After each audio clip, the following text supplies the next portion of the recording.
Hello. Okay. Ever feel like you're the glue holding it all together, but some days you're barely holding yourself together? This one's for you, Ima. Today I'm talking with licensed therapist Robin Gutman, a fellow former Montrealer and a mental health counselor who helps women stop pouring from an empty cup. We're talking mental load, emotional burnout, and what it really means to take care of yourself without guilt. Because being strong doesn't mean being selfless. It means being centered.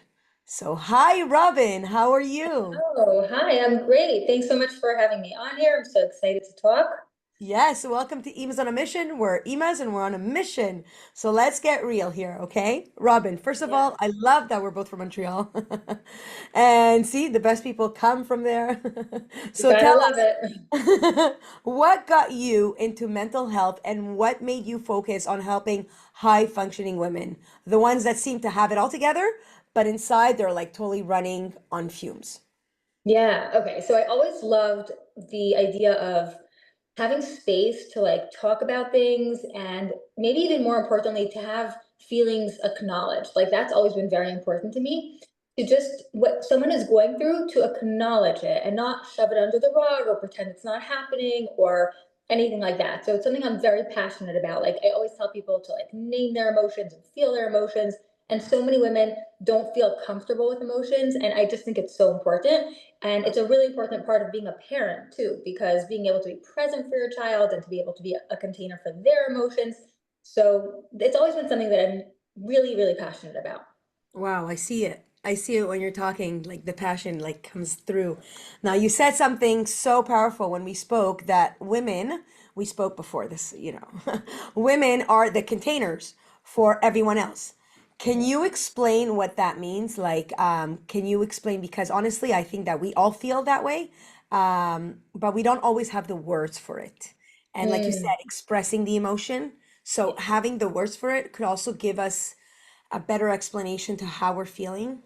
Mhm. Yeah. Okay. As women, we're such a central role. We hold a very important place for the people around us, whether it's a spouse or our children, our friends, people that we love. We tend to hold space for them. And what it means to hold space, because I feel like that's such a trendy word, like hold space. But what that Right. actually means is like allowing the people around us to experience whatever they're experiencing and that we could be there for them and be supportive of them. And that's so important. Now, what a lot of women don't do is hold that for themselves. We're really, really, really good at doing that for other people. And Yeah. sometimes we don't do it enough for ourselves. And I think it's so important because you could do an even better job, as amazing as you are, you could do an even better job at being that supportive person to other people if you know what's going on inside yourself. It just takes you to another level. Wow. I agree. Wow. That's beautiful. Like, okay. So, as moms, as wives, as, friends, daughters, we wear so many hats. We give, give, give. I always say you can't pour from an empty cup, right?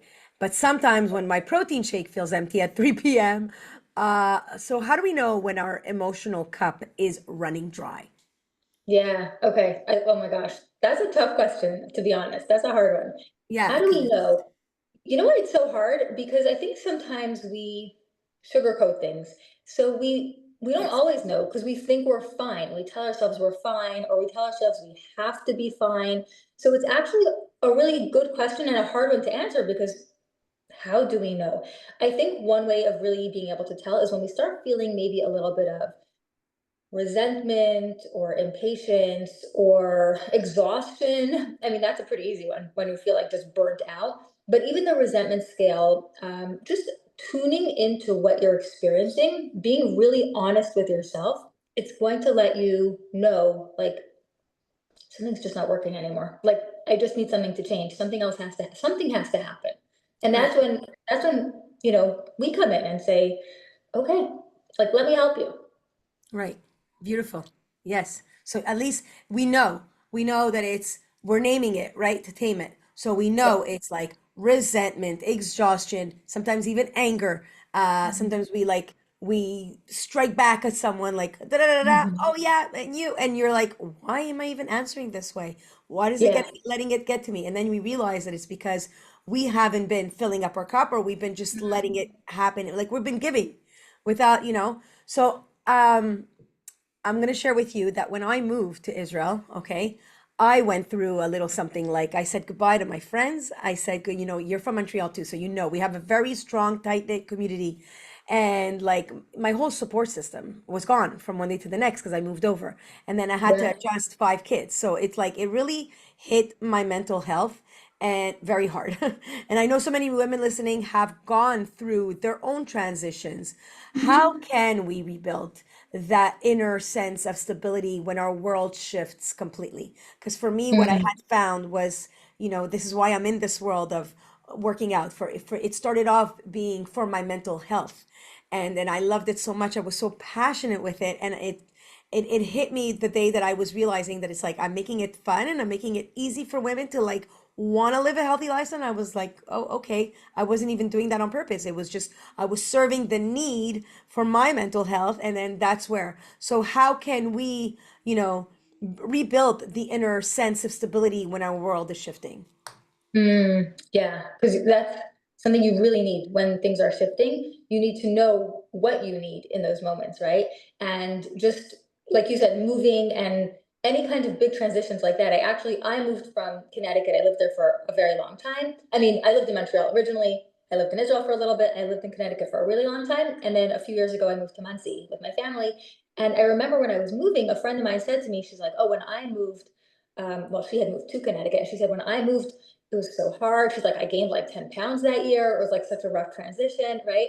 And so I realized, and from what you're saying, right, clearly you realized it also that when you have a life transition, and it doesn't only have to be moving, it could be having a new baby, it could be marrying off a child, it could be, changing jobs or whatever it is, something that is familiar to you is not there anymore. And so all of a sudden you have to adapt. So you really need to know yourself, right? What do I need to adapt, like to be better at adapting? What do I need that's going to be helpful to me? And really, this question connects so well to filling up your cup, like in all kinds of situations. And maybe that's um, friends, maybe that's working out, maybe that's prayer, maybe that's, meditation, whatever it is for each person. But you need to know what's important to you. And wait, more importantly than needing to know, you also need to make time and space for yourself to be able to do that, right? So if I know that I Absolutely. really need to be making friends or keeping in touch with friends, I can be calling people from my old neighborhood. I could be meeting up with people from my new neighborhood, right? If somebody just had a baby, or again, any kind of transition, like look for the people that you could connect with, because emotionally that's so important.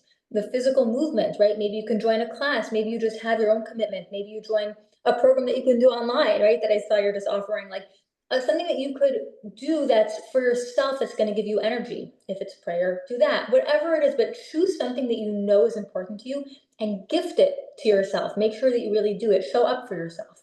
Gift it to yourself. Did you hear that, Mama? You deserve it. Gift it to yourself.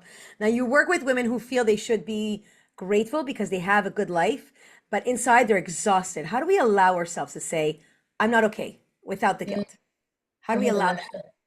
That's a good question because it's so scary. Like, I have to be functioning. Like, I'm the high functioning, like, there are people in like power jobs, people who are on Instagram with like thousands of followers, role models. Like, oh my gosh, how much could you carry on your own, right? So, what was your question? How to feel okay saying it, or how to Yeah, know how it? do we say I'm not okay? How does a high Okay. functioning woman who's like she's like, she's put together, she looks Yeah. put together, but how does she Yeah. say I'm not okay inside without feeling guilty? Right? Okay. How Yeah. do we allow her to like step forward and say, you know what?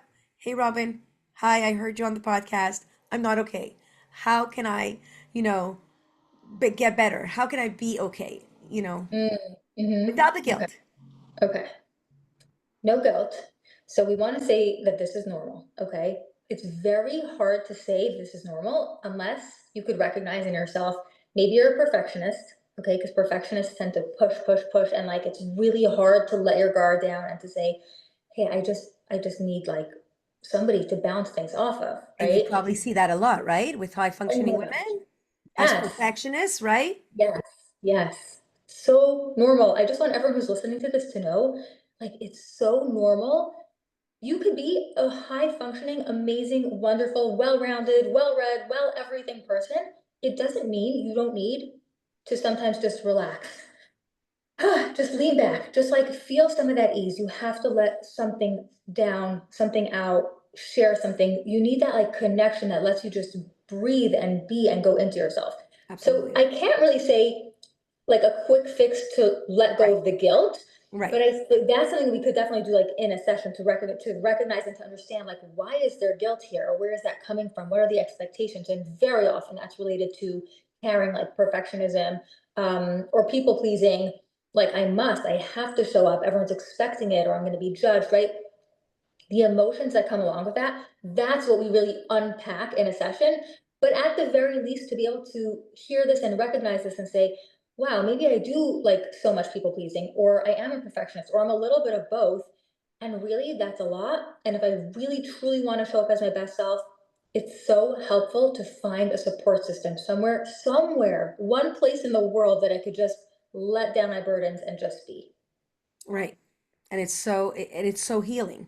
It's very Mhm. healing to find to say I'm not okay and to find someone and not feel the guilt and no, there's no first of all, there's no judgment. This is a no judgment zone, that it's okay not to be okay, right? You just said Mhm. it's normal. It happens. Yeah. It's common. Yeah. It's okay not to be okay. It's okay to move up and say, "Hey, I'm not feeling okay and I want to just share it and get the help." If you feel like you Yeah. you are running and you're burning out and you feel like you're the perfectionist, because I am a recovering perfectionist and a people pleaser myself, and thankfully for finding the help. And it's not just, you can't do it on your own. It takes a village. It takes a village to Yeah. help ourselves, and you can't just help ourselves. And it's okay to have the tools, and it's okay to be able to find the help in order to have the tools, in order for you to fill up your cup so you can give over to everyone else around you, all your loved ones. They count on you. And because we are, as the foundation, as Jewish women, we are the foundation of the home.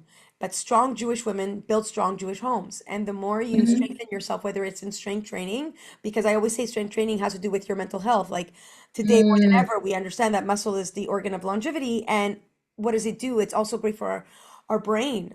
We're pushing away Alzheimer's and dementia and any onset of that, because we know, yes, it's our nutrition, but it's our lifestyle. And by helping ourselves, by giving ourselves the tools, we allow ourselves to the space to breathe, to have the tools, have more tools in our toolbox, and be able to serve even more. And yes, to our communities and our children and our families and everybody else around us. So, Baruch Hashem, so many women listening right now, Mhm. they're high achievers, right? We know that. We track our steps, our kids, our lunches. We do everything for everyone else, right? Our husbands, our moods, and all before 10 a.m., before the day Mhm. even starts. Some of us before we even have a bite to eat, because most of the mothers that I deal with, they are high achievers. They are the ones that it's like after they're done taking care of everyone, it's like they didn't even take care of themselves. They didn't even set themselves up for success with like having their protein for the day and their veggies or a packed lunch, but they'll just grab whatever, like that waffle on the breakfast waffle from the kids' plate or whatnot. So, what are the simple ways we can protect our mental energy without being or feeling? Because we're feeling selfish by coming out to someone like Robin and getting your help. Yeah. So first of all, I want women to know that you don't run and get help only like meaning going to get help doesn't mean that you are falling apart. It doesn't even mean that you're necessarily, overwhelmed or you're fully at your breaking point, but it could mean that you're feeling like a tension, a tightness, like a busyness that you could never let go of. You know what I mean? It's not like you're just, oh my gosh, that's it, I collapsed and I'm at my breaking point, but like you just feel that like that pressure, a certain amount of pressure. And so just to be able to recognize what you're experiencing and saying like, I need, I need something, something has to change and something needs to be different. And then from there, like just again, very practically, obviously, I'm a Everyone's big different, proponent of, of course. yeah, yeah, Right. but I am a big proponent of therapy. I think it could be very beneficial to many people, and just to be able to understand a person to understand themselves better and to understand what they need more of and where it's coming from. Again, I said that before, and like I stand by that. Um, I'm trying to think of like a practical way that a woman could bring more of that like ease into her life. And that will be very challenging. I think without having some kind of help, it will be a little challenging because if you're running on this people pleasing perfectionist, engine, Right. how do you change tracks? It is really difficult. It is. Not impossible. It's absolutely not impossible. But I No, think I think the main, if I had to pick one main factor, I'm like thinking about it right now on the spot. Like, I think if you recognize it, I think that's why I just keep going back to this point. Maybe it's being a little repetitive, but I think it's so important. If you are able to recognize it in yourself, and that's why these like high functioning, high achieving women are so amazing to work with because they have that in them. And if you are able to bring yourself in for help, right? And then again, it doesn't necessarily only mean therapy, or it could be, working out or both, or finding a different something, exactly. a medium that I works for deal you. with that. I totally get it. I deal with women Yeah, that say, I want to be able to do it on my own. I want to be able to know how to eat on my own. I'm like, but you were never taught. So if you were right, never taught how to balance your plate, how are you supposed to know? Like, you're not right, guilty, but how are you supposed to know how to right. balance your plate if you were never taught to? How are you supposed to know how to heal yourself? Like I always say, I have a coach. I have my master's in marketing and from Concordia University. And yet I still need help in my marketing. I still need a coach. A coach needs a coach. So Yeah, it's more than okay to admit and to say, "Hey, I can't do it on my own." It takes a whole village. It's you're not here to be doing things on your own. You're here to, reach out and get the help. Just like women that need the help with the meal plans, but they're like, "But I feel like I'm a failure because I can't do it on my own." But like, I'm not here to hold your hand for the rest of your life. Once you have the tools, once you yeah, know how to balance your plate, whether it's at a wedding, eating lunch on your own, or Shabbat meal, you know how to balance your plate. You know how to eat and prioritize your protein and have your veggies and have your smart carbs and your healthy fats or whatnot. Once you know, you know. So yeah, like it's a valuable experience to go through the yeah, therapy and to go and get the help. I think it's yeah. wonderful. Yeah, so I would say the word is like awareness. Like if you have like awareness of your own needs, like that awareness is going to be the most valuable thing because then you're Yeah, going to be able to do something, find the fix that you need. But if right. you're not even allowing yourself to admit it, I guess there's like the authenticity factor. You know what I mean? Like be honest with yourself and give yourself that awareness. I just see that even in sessions when people sometimes people come in or they have a misconception maybe of therapy where the therapist is like all validating and yeah, I validate, but I am totally also going to call you out and make you take responsibility for what's going on, like in relationships or whatever it is, right? It's not only about validating, it's also about, okay, so what do I need to do here, right? Right. But sometimes there are people who are taking way too much responsibility. They're working, they're pushing, and actually they might need just that, again, that container, that space. You're so busy being the container for everyone else. You need a space where someone is just going to listen to To you. you. And it doesn't mean you have to have big problems. It just means we're human beings. We need connections. We're wired for connections. We thrive on connection. Right. We literally exist with like it's connection is such a like it's so important, We're human so important beings. We for need it. Yes. yeah, our mental health, our physical health, right? Like we need connection. Right. And so sometimes therapy is just a space for that, just to connect to someone and to be able to share about what's going on and bounce things off of someone. And It's also, very like, the quality of your life is a quality of your questions that you ask. And I guess a therapist would be somebody that would ask you the type of questions that would make you maybe change your perspective and see things differently.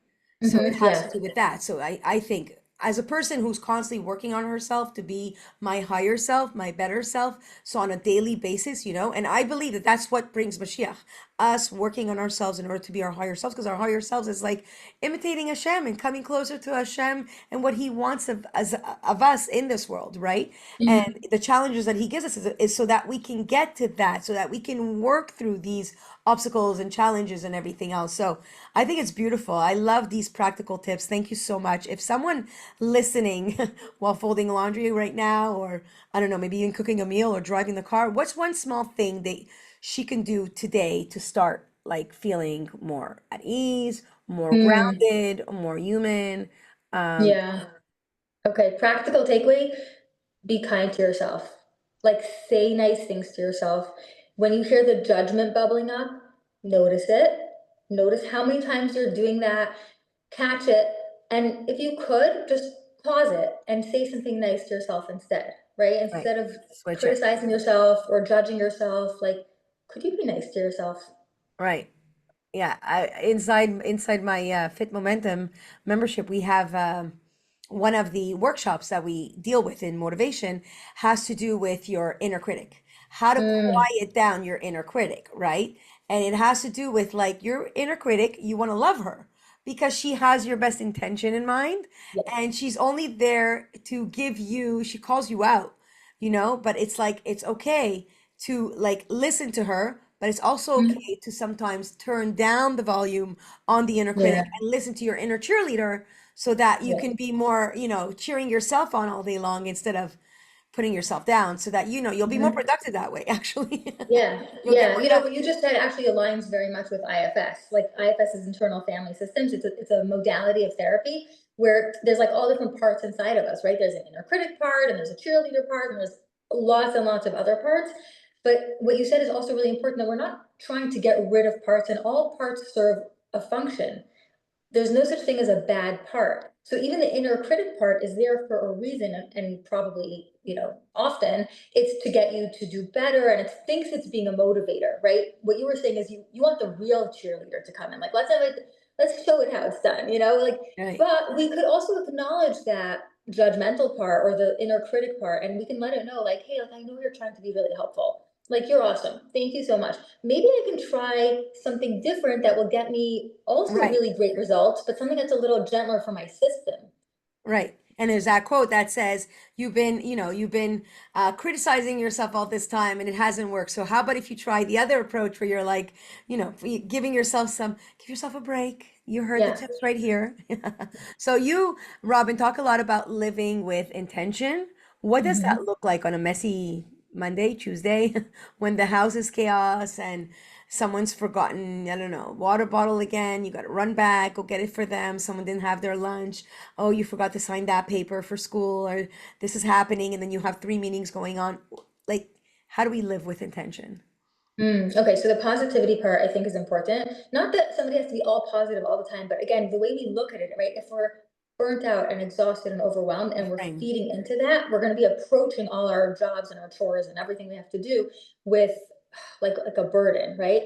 So if we're approaching it with this is what I want, like my life is exactly how I want it to be right now. Like one day the kids will be bigger, one day my house will be quiet and neat, right? Like, and it's going to come so fast. So let me lean into this. I hesitate. I don't want to say let me enjoy it, because if I'm being real, like it's sometimes it is hard to enjoy when you're in the middle of chaos, but only to keep in mind that intentionality. Like there is a part of me that wants to be raising my children right now. Like there's a part of me that maybe wishes I was in a stage, 20 years down the road, but there's also a part of me that like I know I want this. Like so again, working with both of those things, you could acknowledge why it's challenging and that it is challenging. I don't pretend to sugarcoat things. Like that's not my thing. Good.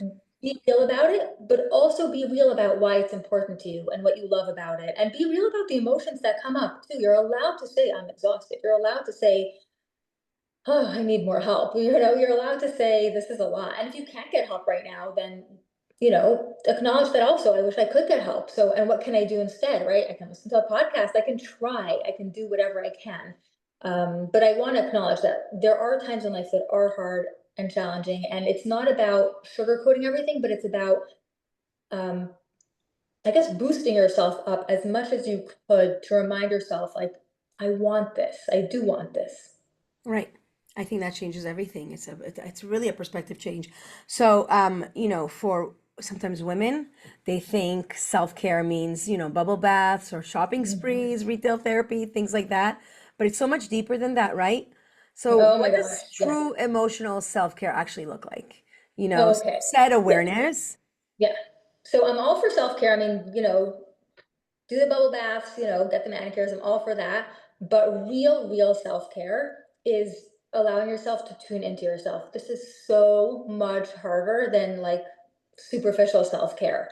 It's easy to like, book a massage, relatively easy to book a massage, let's say, like, Right. okay, not, it might not even be so easy for everybody, but I'm going to say it's relatively easy compared to doing something like meditation or journaling. Like, 1 minute, you mean I have to sit with my own thoughts and I can't be on my phone? And no, no, like people are like, I'm out, right? But Yeah. that's the real self-care. The real self-care is you, yourself, like you connecting to yourself, whether that means like taking a walk outside without your phone, whether that means, just doing some meditation or some yoga, or even, I want to say, even sometimes reading a book will take your mind off of things, but sometimes that's just a space for you to connect in a different way. There's so many examples, but I think that if there's something that you could do that lets you tune in to how you are experiencing your own life, that's like, to me, that's like the ultimate self-care. Like, that's so powerful to just be in the moment with me, with my feelings.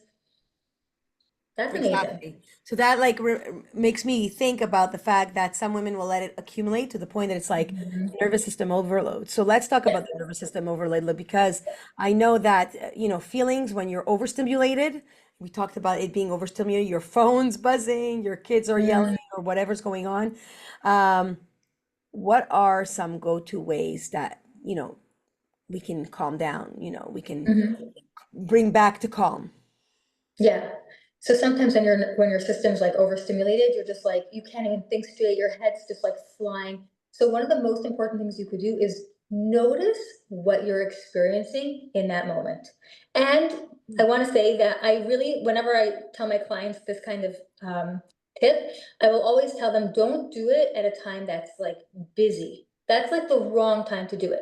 But if you're driving to work or walking to work or taking a bus to work, whatever it is, right? You're on your way to work and there may not be so much to do in that moment. That's a great time to just notice what's going on around you. So you want to start with more simpler, easier experiences to start working through and noticing yourself. You don't want to start noticing your emotions when they're like super intense. Right. Start connecting to yourself in quieter moments and then build up the comfort in doing that. Build it up, build it up, build it up until you can actually do it in situations where you need to really recognize like what's going on for me right now, right? But I Wow. wouldn't say to do that like when your kids are screaming or your boss is screaming at you. Like, don't start in that scenario. Start gentler, in a gentler way. Agreed. And I think that a lot of women need to understand because like, I'm just thinking about different women and in their situation that by doing this, by helping themselves, by listening to these tips, they're not just helping themselves, but their kids will learn Hmm. by watching them Hmm. and the way that they react in certain things. So I love it. I love the fact that you help women move from functioning to feeling what they're feeling. So what's one mindset shift that changes everything? Ooh, one mindset shift that changes everything. That's a really good question too. There's like so many things somebody could think. I think it's kind of individual because it's like what's coming up for that person. But if somebody, should we go with overwhelmed? Is there a feeling that you think like comes up a lot for women that you want us Yeah, to talk I about? always say go back to gratitude. Gratitude Okay. gratitude for me is like the number one mindset shift. For like, Okay. You're okay, saying gratitude. I like just a switch. Like say, oh, just like at that moment where something's happened, and we could go, oh, whatever, whatever. Just switch it and turn it around and say, yeah, but try to look at the good in that and say, yes, Okay. okay, yeah, but that is a chaotic situation, but let's look at the good. Like even if like I started seeing like the gratitude and everything, saying, "Oh my God, the kitchen's a mess." Thankful. I'm so thankful. I have a kitchen that have a home that is full, and that I have guests coming, and I have kids all over the place, and it's like I looking for the gratitude in the littlest things that even if it's like in a moment of chaos, it literally brings me back to like reality and Okay. say, there's so many That's people so that are nice. dreaming. There's Yeah. people dreaming to have this life. So say, Okay. yeah, Okay. really. Okay. So I hear that. So it's interesting because I was thinking like if somebody's feeling like overwhelmed or or uncomfortable and they want more ease. So I do think gratitude could be very powerful. Sometimes, like as you were saying that, again, I think gratitude is amazing and beautiful and highly recommend. Sometimes we need to do the step of also acknowledging the other emotion. So whether that is overwhelm or discomfort or exhaustion, like sometimes the mindset shift is, instead of saying like, I'm so, again, fill in the blank, to kind of recognize, say that in a gentler way. I'm so uncomfortable. I'm so tired. I'm so overwhelmed. Like, but instead of saying, oh, I'm so overwhelmed, I'm at my wit's end, to kind of just approach it in a gentler way, notice it. I'm so overwhelmed. Like, what do I need right now? What do I need? Can I take, sometimes you need like a 2 minute break and you can take a 2 minute break. Sometimes you can't. Like the kids are pulling at you and everyone needs supper. And in that moment, maybe you can offer yourself, like, I know it's chaotic right now. At 9 o'clock, I'm gonna take a shower and I'm just gonna have time for myself and I'm gonna drink a hot tea. And Mm, like, I'm gonna get that time. I know right now it's chaotic, but like, I'm going to get that. So acknowledging what you're experiencing in the moment, what's happening for me right now, and what do I really need right now? And again, if you're able to give it to yourself, go for it. And if you're not, tell yourself when you will be able to. And that hopefully will help you, like, hang in there and keep it in your mind. I'm gonna I get love there in it. an hour, in 2 hours, I really love it. You got me in the mood for a nice warm tea because we're a few hours apart, and it Yeah. is nighttime now. And I'm like, yes, because when you were saying that, I was thinking, what do I need? And I love that Yeah. because it's like, yes, that would be a nice hot tea and giving the time for me and getting myself to sleep. Sleep is so crucial. It's my biggest challenge, and it's like I love it. I love it. Thank you Yeah. for that. I think that did Yeah. help me. Good. Yeah. Um, So that's, I think that the mindset shift is like, recognize the need and check in, like, what can you give yourself? Like, what's happening? Check in on the emotion and the need, like both of those things. Right. Okay, so one last question. Inside my Fit Momentum membership, what I teach women is that tracking water, protein, movement, everything that they're doing, it's not just physical, it's how we regulate our energy, how you show up with strength, right? Because we all grew up on this mentality of like, we need to work out so that we have to be skinny, but now it's more about working out to be strong, working out so that Mhm. when I'm 80, no one's gonna like help me out and have the mobility to get myself out of a car or move or not. How does that align with what you teach your clients? Like either tracking ourselves or like how we regulate the energy and how we show up with strength. Yeah, okay. So the truth is, sometimes the idea of tracking like freaks me out a little, because depending on your personality type, you can get like too hung up on it. But I love what you're saying, because it's a huge, crucial element of self-care. Very, very often, something that comes up with my clients is like, are you eating well? Are you sleeping well? Are you hydrating? Right? Your emotional needs are going to be impacted by the way that you take care of yourself physically. So I agree with you. Like, I think it's so important to be strong, work out to be strong, which is a big change, I think, from like years ago when, like you said, we worked out to be skinny. And I mean, people can have an image of how they want to look. That's a very individual thing, but really it's so important to be strong. And part of what you said, part of being strong is taking care of yourself, taking care of your nutrients, taking care of your hydration and your sleep. Like, they are such key elements. So it's the self-care element and it's the way that it impacts your mood. So they are absolutely critical. Wow, love that. Okay, now for anyone listening who's ready to stop surviving and start thriving and feeling good again, where can they connect with you? Yeah. So first of all, I would direct you to my website, robingutman.com. And I have a really fun quiz on there, and it's called Do I Need Therapy? So if you're not sure if you need therapy or not, you Ooh, know, I love that. A check it out, quiz. robingutman.com. Yeah, take Right? the Who quiz. doesn't love a good quiz? I'm going to put all the information in the show notes so that whoever wants to just go down to the show notes and check it out. I love this conversation so much because it's a reminder that strong women need support too. And Mhm. if that resonates with anyone listening, go follow Robin. Her Instagram handle is Robin Gutman underscore LPC, and listen to her tips on mindfulness and emotional awareness. And if you're ready to fill your cup, body, mind, and soul, come join us also inside Fit Momentum, my online wellness community for women 40 plus. You'll find the workouts, the nutrition, the sisterhood that keeps you grounded and glowing and consistent because when we rise all around, right? So I love it. I'm gonna have every single one of Robin's, like her Instagram handle, her website. And who doesn't love a good quiz? I love that, if you need therapy. Go ahead and Hmm. check it out. And thank you so much, Robin, for joining us today on this episode of Emas on a Mission. It was really Yeah, great having you. Thank you. my pleasure. I'll see you in the next one. All right, take care.